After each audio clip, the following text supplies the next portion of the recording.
All right. First off, if you like any of this material, if you could subscribe, I certainly appreciate that.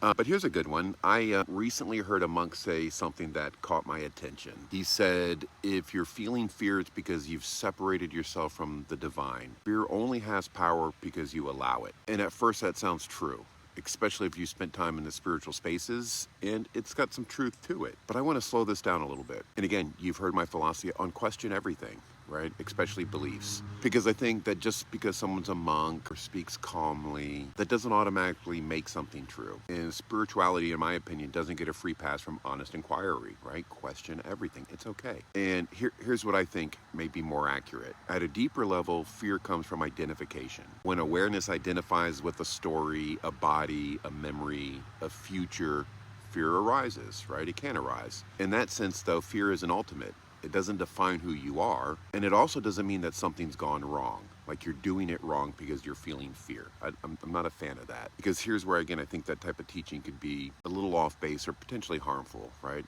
If we say you're afraid because you're afraid you've separated from the divine, then fear becomes evidence of failure. You're doing it wrong. Now you're not just afraid, you're afraid and judging yourself for it. There's the judgment. And to me, that's not awakening. That's just a new identity dressed up in spirituality. And here's the distinction that I think matters. Fear to me doesn't mean that you've left the divine. Fear means the nervous system is responding to conditioning, memory, or perceived threat.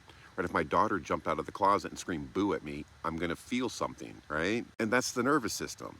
And the nervous system is also part of the divine. The illusion isn't fear. The illusion is believing fear has authority over who you are. Fear only has power when it's mistaken for truth, right? When fear is allowed to be felt, without resistance, without story, without identity, it loses its grip on behavior and meaning. Now, it can be there without running your life. So maybe the more accurate way to say this, and again, I'm curious to your thoughts. Fear doesn't mean that you've separated from the divine. It means awareness briefly identified with a protective story. The moment that's seen, fear no longer needs to be fought, fixed, or transcended.